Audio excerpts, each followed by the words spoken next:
Bom dia a todos. Esse vídeo vai ser para todas as pessoas que querem fazer o resumo referente os assuntos da prova. Será o capítulo 10, capítulo 11 e o capítulo 12 do livro de vocês. O capítulo 10 contempla o tema Além do Mal, Além do Bem e do Mal, Nietzsche, a Gênese dos Valores. O assunto começa na página 235 e, posteriormente, fala sobre o apolíneo e dionisíaco, a genealogia da moral, a vontade de potência, o eterno retorno e Nietzsche na atualidade. Lembrando a todos vocês que esse assunto vai estar constando na prova, ok? Vai da página 235 à página 241, ok? Dia 30 de 10 de 2025, né? Eu estou gravando esse vídeo e eu espero que vocês acompanhem esses estudos.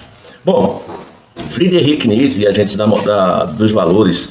Friedrich Nietzsche foi um dos filósofos do século XIX, século XX. Foi um filósofo que rompeu com as tradições morais, né, religiosas e metafísicas do Ocidente. Sua principal, de fato, preocupação dentro da sua própria filosofia era compreender como os valores foram criados e por que os seres humanos passaram a acreditar neles como verdades absolutas. Ou seja, as pessoas seguem, dentro da sociedade ocidental, padrões estratificados, padrões que elas não conseguem se libertar. E Nietzsche veio com uma proposta totalmente diferente das pessoas se libertar de todos esses valores, que até então eram intocáveis. E essa reflexão chamamos de Gênese dos Valores. Para Nietzsche, os valores não são realidades eternas, por exemplo, nem princípios divinos revelados, mas criações humanas, nascidas de condições históricas, culturais, psicológicas. E assim, o que chamamos de bem e mal, ele muda de acordo com o que tem o poder de definir esses conceitos. Então, na antiguidade, segundo Nietzsche, por exemplo, a classe nobre, a classe que detinha o poder, considerava bom o que era nobre, o que era forte, o que era belo, virtude da vida ativa e afirmadora do próprio ser humano. Com o advento dos valores cristãos, essa lógica se inverte e o bem passou a ser a humildade, a obediência. O bem começa a também ser o sofrimento humano. E essa inversão moral, segundo o Friedrich Nietzsche, foi uma revolta dos fracos, um movimento dos que não conseguia exercer poder físico ou social e por isso criaram o mal, que valorizava a submissão e o ressentimento. Ou seja, o indivíduo que não conseguia ter uma potência para sobressair sobre o forte, ele cria a moral para que ele pudesse equilibrar de fato as virtudes e também os valores e aí submeter o forte. E acontecendo o que a gente chama também de ressentimento. E essa análise está presente principalmente na obra que o próprio Nietzsche fez, que é a obra Genealogia da Moral, na qual o próprio Nietzsche mostra que toda moral é produto histórico. Ele diz isso em sua obra e deve ser criticada em sua origem, ou seja, para ele, toda moral ela deve ser criticada e toda moral deve ser passível de dúvida. E o que seria o que a gente chama de apolíneo e dionisíaco, que é o conceito que Nietzsche também traz no livro dele chamado O Nascimento da Tragédia, que foi feito em 1872. Esse conceito em sua primeira grande obra, né, de fato. Nietzsche, a partir desse momento que ele cria essa obra, Nascimento da Tragédia, ele utiliza as figuras mitológicas de Apolônio e de Dionísio, né, para representar duas forças fundamentais da própria existência humana. O apolíneo simboliza a razão, a forma e a ordem e a medida, e está ligado à arte plástica, à clareza, à harmonia, representa o impulso humano por criar limites e dar sentido ao caos. E o dionisíaco, ou por outro lado, representa o instinto, a emoção, o êxtase e o descontrole. Está ligado à música, à dança, ao vinho e à celebração da vida em toda a sua intensidade. Então, o filósofo Friedrich Nietzsche acredita que o equilíbrio entre essas duas forças gerou a tragédia grega. dentro da perspectiva grega, foi gerada a partir dessa instabilidade, a forma mais elevada da arte, aonde o homem ele aceita a dor e o sofrimento como parte inevitável da existência, sem recorrer a ilusões, por exemplo, religiosas. Então, por isso que, por exemplo, Nietzsche era contra os valores cristãos. Por quê? Porque, seguindo os padrões dos valores cristãos, o homem não poderia exercer toda a sua potência. No entanto, com Sócrates e Platão, o pensamento racional apolíneo passou a dominar e o lado dionisíaco foi reprimido. A filosofia moral ocidental tornaram-se assim os negadores da vida, buscando um mundo verdadeiro. E além de Nietzsche, quer restaurar o equilíbrio, defendendo uma cultura que una o instinto e a razão em favor da afirmação da própria vida. Já no livro da Genealogia da Moral, que foi feito em 1887, que é uma das obras mais importantes de Friedrich Nietzsche, onde ele analisa como surgiu a ideia do bem e do mal. Se você tiver a oportunidade de vislumbrar essa obra ou dar uma lidinha referente a essa obra, vocês vão entender o que eu estou dizendo. E que se beneficia dela. A obra a Genealogia da Moral, ela distingue dois tipos de moral. A moral dos senhores, que Nietzsche se coloca dessa forma dentro da sua filosofia, a moral dos senhores. E como era a moral dos senhores?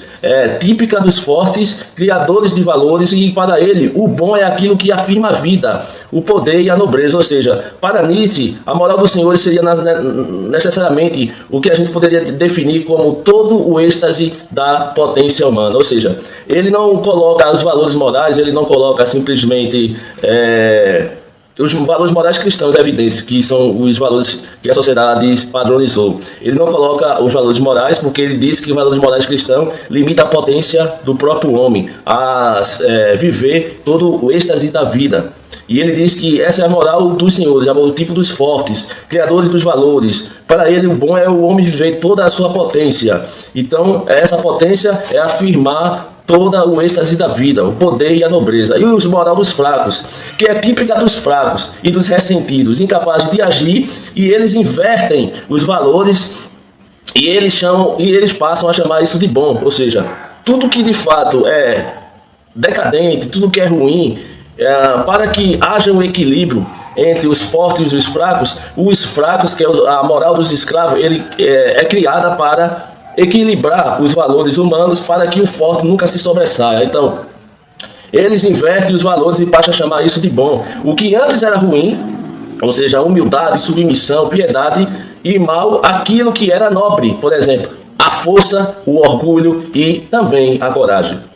Então, Nietzsche considera essa inversão um ato de decadência espiritual, pois os valores da moral dos escravos nega, inclusive, os instintos vitais do próprio ser humano e transforma o sofrimento em virtude. A religião cristã, no caso para Nietzsche, seria um ápice dessa moral, pois prega a culpa, o pecado, a renúncia da própria vida em seu êxtase, em sua totalidade.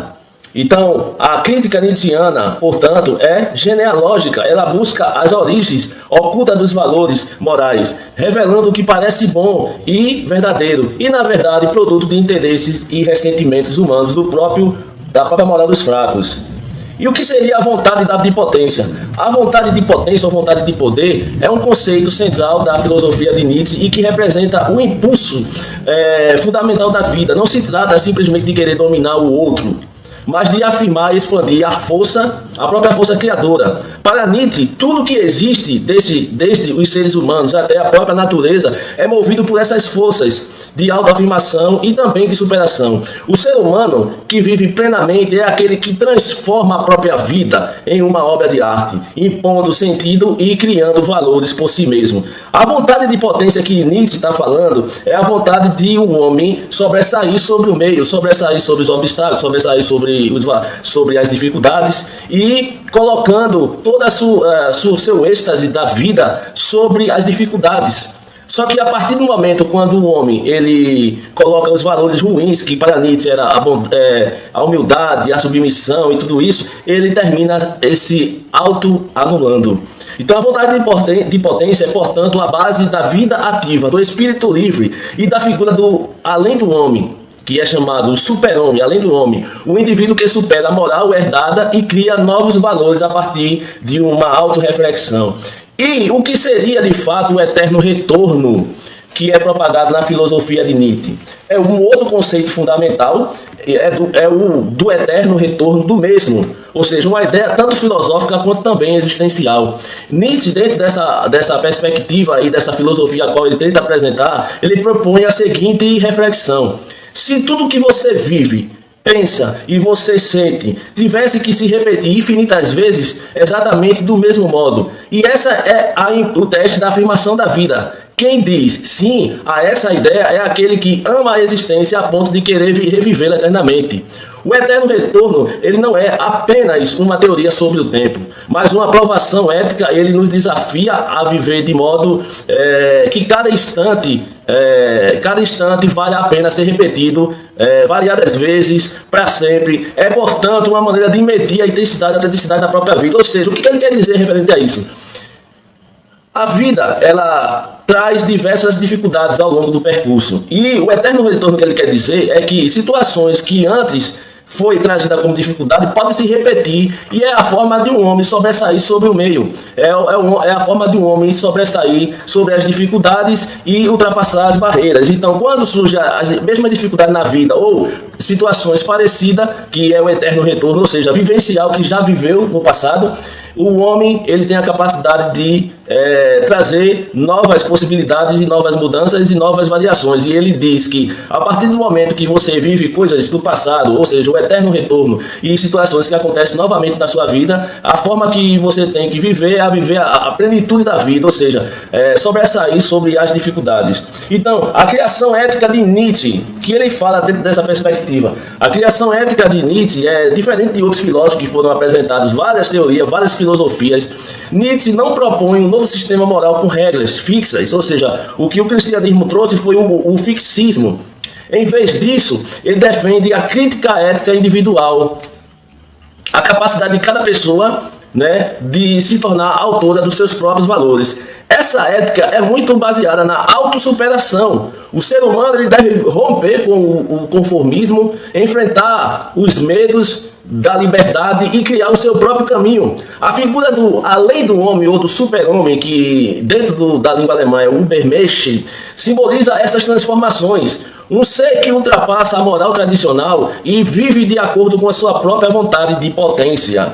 Nietzsche fala também sobre a morte de Deus como metáfora da crise dos valores absolutos. E até eu expliquei em sala de aula referente a essa situação, porque quando Nietzsche fala sobre a proposta da morte de Deus, algumas pessoas basicamente se escandalizam, mas não é. Quando Nietzsche está falando sobre a morte de Deus, ele está falando que os valores da moral cristã na Europa, eles estavam se perdendo com o tempo. Por quê? Porque a gente vinha com as ideias iluministas, as ideias da igualdade, da fraternidade, da liberdade, fraternidade e igualdade.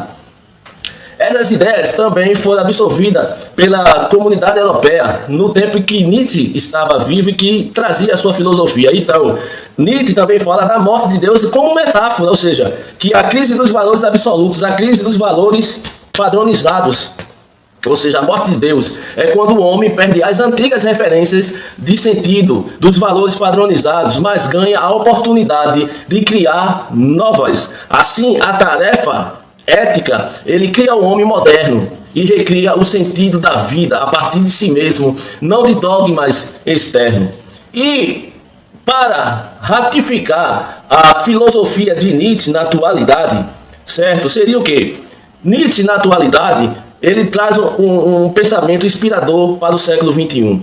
Em um mundo marcado por crises, por exemplo, de sentidos, de polarizações, de valores impostos pela mídia e pela também a sociedade de consumo, Nietzsche, com a sua filosofia que foi feita no passado, mas que se reflete nos dias atuais, convida cada indivíduo a pensar por si, questionar os dogmas e valorizar a autenticidade. A sua filosofia influencia áreas como, primeiro, a psicologia existencial, a arte, a literatura, a política e até a educação, ao incentivar a autonomia, a criatividade e o pensamento crítico. Nietzsche também é como precursor da pós-modernidade. A sua filosofia traz essa característica, pois essa sua filosofia, ela antecipa a ideia de que não há verdades únicas ou universais. A verdade sempre é relativa. Apenas perspectivas humanas de enxergar um fato Ele desafia o ser humano contemporâneo a resistir à mediocridade e ao conformismo, reafirmando a vida mesmo em meio ao caos. E que podemos concluir diante de toda essa filosofia nietzschiana? Nietzsche propõe uma verdadeira revolução do pensamento moral. A sua filosofia, ela questiona a origem dos valores, denuncia os ressentimentos que dominam as morais tradicionais, principalmente a moral cristã, e que proclama o homem a se tornar criador do próprio sentido. O caminho nietzschiano é exigente de fato. Ele pede coragem dentro da sua perspectiva filosófica para viver sem certezas, força para suportar o trágico de fato, a ousadia para viver a vida em sua plenitude, em tempos de crise e superficialidade. Sua mensagem, de fato, ela permanece viva e torna uma mensagem de reflexão. Então, de fato, a filosofia nietzschiana, ela traz o descontentamento com o padrão, com o fixismo. O super-homem que o próprio Nietzsche ele fala em sua filosofia, de fato, é um homem que ele está amarrado, certo, em dogmas, em padrões, em valores estratificados, e ele não consegue sair. Porque muitas vezes o homem tem uma potência tão grande, mas ele não consegue sair desses padrões porque a sociedade impõe. Então, ele não está vivendo a sua plenitude, ele não está vivendo a sua total felicidade. Para Nietzsche, a felicidade é relativa, é momentos de felicidade, não existe uma felicidade plena. Mas Nietzsche convoca aqui o questionamento, né, a dúvida. Ele coloca que tudo é passível de críticas. E é essa filosofia que a gente chama de filosofia do martelo que faz com que o homem sobressaia sobre a própria realidade e transcenda sobre o meio. Ok? Esse é o assunto do capítulo 10, né, que fala sobre a filosofia nietzschiana, além do bem e do mal, que é a gênese dos valores, né, que traz todo o desenvolvimento da filosofia de Friedrich Nietzsche, um dos maiores filósofos do século XX, e que de fato trouxe várias contribuições para a sociedade que hoje a gente vive em pleno século XXI. Um abraço, professor Rafael Nascimento.